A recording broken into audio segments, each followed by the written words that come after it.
Donc, je vais vous parler un peu de mon parcours entrepreneurial et puis un peu de la foodtech en général, que nous côtoyons quotidiennement. Voilà. Donc, moi je suis ingénieur agroalimentaire, ensuite j'ai fait l'IAE et j'ai travaillé pendant 16 ans pour ma première expérience, j'ai créé une activité pour un groupe familial, donc avec beaucoup d'autonomie. J'ai eu beaucoup de chance.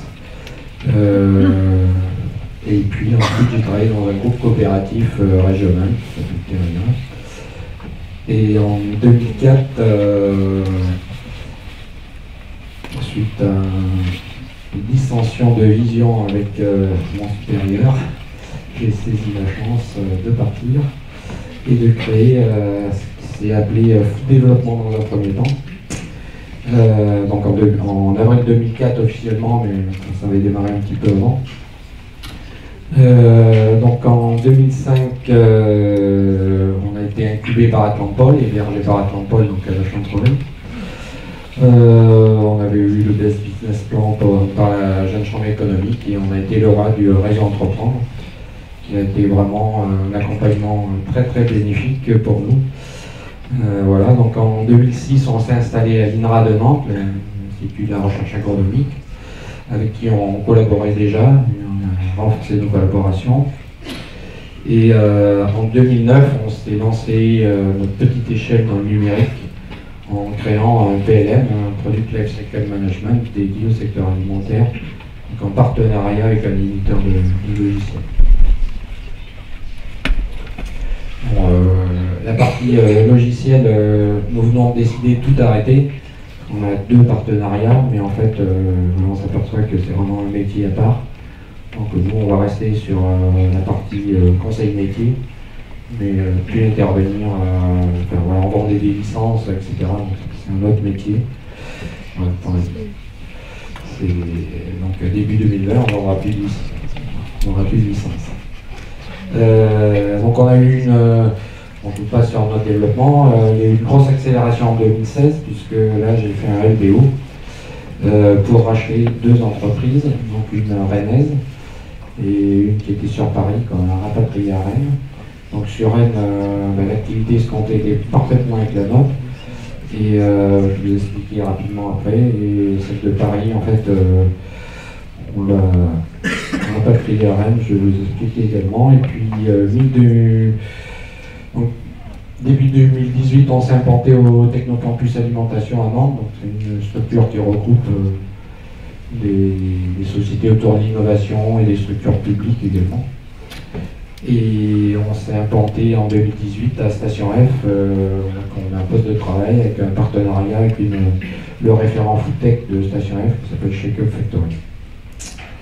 Voilà, donc très rapidement ce qu'on fait. Donc à Nantes, c'est Foodinov Développement, donc on fait de l'accompagnement R&D d'innovation pour le secteur alimentaire, donc ça va de la start-up au grand groupe international aujourd'hui.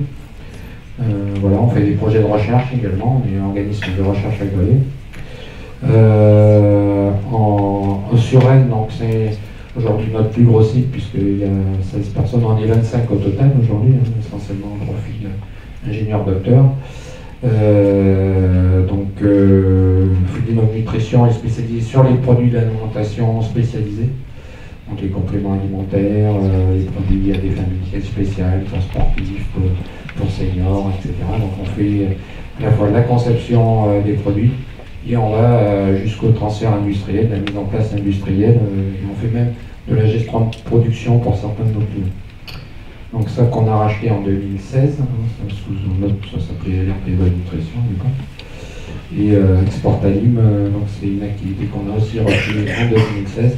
Et là on fait de l'accompagnement export, donc ce qui s'appelle de l'enregistrement FDA, donc c'est dès qu'on veut vendre un produit aux États-Unis, il faut faire un enregistrement. Donc on a un partenariat avec une société américaine et du conseil export. Alors là on fait un peu de tout pays sur la conformité des produits. Voilà. Si vous avez des questions, je peux y répondre. Donc la foodtech, alors nous, On a à peu près, depuis 2 ans, un appel par jour de quelqu'un, de porteur de projet, à divers niveaux, qui a une idée, jusqu'à des gens qui ont déjà un peu plus qu'une idée, certains ont déjà créé leur société. Voilà. C'est vraiment un phénomène assez incroyable. Nous, on n'intervient que dans certains secteurs de la food tech, et donc la food tech, c'est quelque chose d'assez large. Aujourd'hui, le plus gros secteur, c'est une partie e-commerce alimentaire, qui représente 40% et qui est en train un petit peu de baisser, parce que le troisième, qui est l'agriculture du futur, est vraiment ce qui monte en puissance, ce qu'on appelle l'AGTech. Ensuite, vous avez la partie restauration. Donc ces 3 secteurs couvrent aujourd'hui quasiment 70% des projets. Après, le coaching diététique et suivi alimentaire, la food science et un peu les médias. Donc voilà, c'est assez varié. Donc l'année dernière, il y a eu 227 millions qui ont été investis en France sur la food tech. Bon, ça représente que 1,1% de l'investissement mondial, hein, c'est pas beaucoup.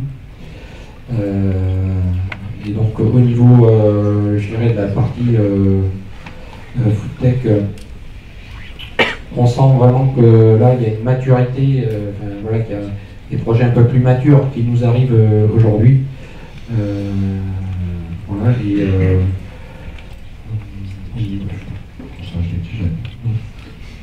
donc juste, donc ça c'est un petit peu un schéma que présente un de nos partenaires. En fait, aujourd'hui, le phénomène qu'on constate, c'est qu'il y a vraiment les grandes entreprises qui s'intéressent à ce monde-là. Donc certains créent des fonds d'investissement, d'autres créent des partenariats, d'autres participent à des accélérateurs. Enfin, voilà, il y a plein de formes en fait de développement. Il y a parfois beaucoup de communication et finalement, quand on creuse, il n'y a pas grand-chose derrière. Voilà, donc on est assez prudent. Donc par contre, si on regarde le niveau mondial, c'est pratiquement 20 milliards qui ont été investis l'année dernière sur la food tech, donc c'est quand même assez énorme, si on compte la partie bourse également. En fait, c'est vrai que les États-Unis sont les plus gros investisseurs, donc là il y a des projets, si on prend Impossible Food, c'est combien 114 billions, lui c'est des billions, des sommes énormes, voilà, des investissements très très importants, on pourrait regarder. Donc pour la France, il y a eu 3 gros investissements, alors c'est assez marrant parce qu'il y en a 2 qui sont dans le même secteur. Donc c'est ce qu'on appelle des licornes pour le futur. Donc il y a Wind qui fait de la logistique et de l'encaissement omnicanal, donc là qui intéresse plus les distributeurs et la restauration. Donc ensuite il y a Insect qui lance la production d'insectes à grande échelle pour produire en fait de l'alimentation, enfin pour être intégré dans l'alimentation des poissons principalement. Donc aujourd'hui, pour rappel, en Europe, il est interdit de commercialiser des insectes pour l'alimentation humaine, même si vous en trouvez dans certains magasins, normalement ils sont pas. Il y a plusieurs dossiers Novel Food qui sont en route aujourd'hui, qui devraient normalement sortir en 2020, je pense qu'il sera début ou fin d'année. Il y a un autre projet, Innovafit, qui a aussi levé 90 millions d'euros pour la même chose. Alors, ils n'utilisent pas les mêmes insectes, donc ça ne fera pas tout à fait la même chose à la fin. Donc sinon, il y a une société FID, ils ont levé des fonds, mais en fait pour se développer à l'étranger, parce qu'en France, ils ont un petit peu de mal aujourd'hui. Hein. Donc vraiment, c'est un produit, certains ont goûté, c'est un produit de boisson qu'on réhydrate pour faire son repas. Quoi. Donc ils ont levé, je crois, 11 millions pour se développer aux États-Unis, et a priori aux États-Unis, ça se développe pas mal. Et nous, on a participé à 2 projets, donc je les ai mis. Donc Carla, qui est le développement d'un outil de cuisson, distribution de pâtes alimentaires, qui voilà, aussi assez intéressant. Si vous regardez qui investit, donc ils sont multi-investisseurs. Comme l'autre projet, qui est le projet Carla, donc qui est lui un distributeur, fabrication, distribution automatique de pizza. Voilà, donc sur ces deux projets, nous on a travaillé donc, sur la partie produit, pas sur la partie robotique, c'est pas du tout notre métier. Voilà, et puis on va participer à un projet qui va être présenté, je pense, par Startup Palace à suivre. Donc il y a un accélérateur de start-up à Nantes. Voilà, donc il faut toujours viser la Lune, car même en cas d'échec, on a atterri dans les étoiles. Voilà, si vous avez des questions, je suis à votre disposition. Pourtant, il y a des entreprises françaises qui sont spécialisées dans la création et la vente d'insectes. Il y en a notamment une qui fait plusieurs millions de chiffres d'affaires. Micronutrice à Toulouse. Je crois. En fait, ils contournent un petit peu, voilà, parce qu'il y en avait deux qui s'étaient créés à Nantes. Donc on en a accompagné une des deux et elle est malheureusement disparu parce que quand ils avaient commencé à vendre leurs produits dans des bars, enfin, des caves à vin, etc., comme accompagnement apéritif. Et la DGCRF leur a fait tout retirer. Normalement, en fait, beaucoup contournent en passant par l'étranger. Puisque c'est autorisé, certains en Angleterre ils sont tolérants, en Belgique il y a 4 insectes d'autorisés, en Suisse il y en a un ou deux, en Hollande il y en a 2 ou 3. Et normalement c'est clair, c'est interdit. Donc c'est un novel food, ce qu'on appelle, c'est un nouvel aliment.